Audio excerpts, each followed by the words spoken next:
When the ferry docks at the pier in Üsküdar and the passengers disembark, Emin Sarıoğlu is there waiting. He's campaigning here in Istanbul for the AKP, President Erdogan's Justice and Development Party. Emin is 28 and studied sports management.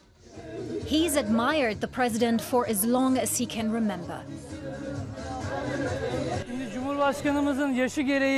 Some say that our president is tired, but it's not true.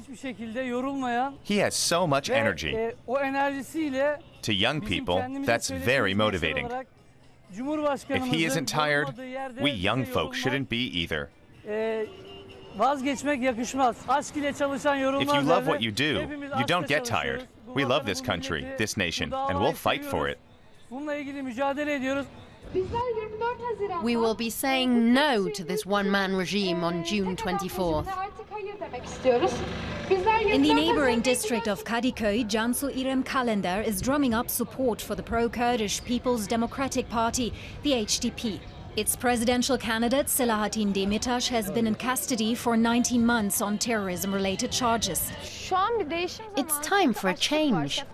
People are being detained without reason, and nobody asks why this is happening. 19-year-old Cansu trained as a legal assistant. Like many young people in Turkey, she can't remember a time when Erdogan wasn't Turkey's leader.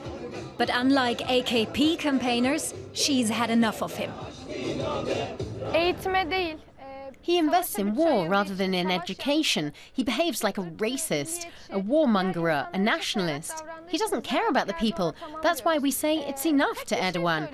He and his people say, we build roads and bridges for you, but in fact so many people don't have homes or anything to eat. Turkey is a youthful country. Roughly 50% of those eligible to vote are under 30. An entire generation that's grown up with Erdogan and the religious conservatism of his Justice and Development Party. Everything has an expiry date and Erdogan is already out of date. I want more freedom. We should be able to think freely. That's the kind of Turkey I want to live in.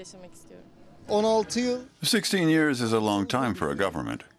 The same mentality, the same person in power, that's not good. I'm not sure whether I'll vote for Erdogan, but I don't think there's anyone else who could do the job.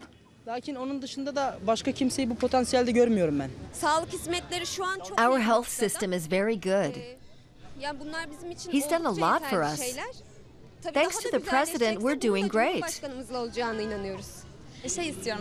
I want to be free to think and say what I want, without any fear. I don't want to get into trouble.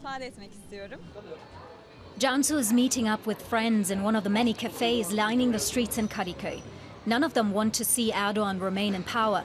The economy is struggling, unemployment is high.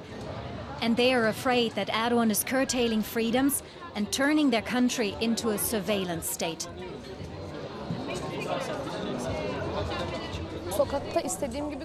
We can't speak our minds freely anymore. Luckily, he can't read our minds yet. But he decides what we are allowed to learn, what we are allowed to see. It can't stay that way. We want to laugh whenever and wherever we want. We want to wear what we want, because these are our bodies, this is our life, our streets, our nights. Meanwhile, Emin Sarıoğlu is going from house to house, persuading undecided voters.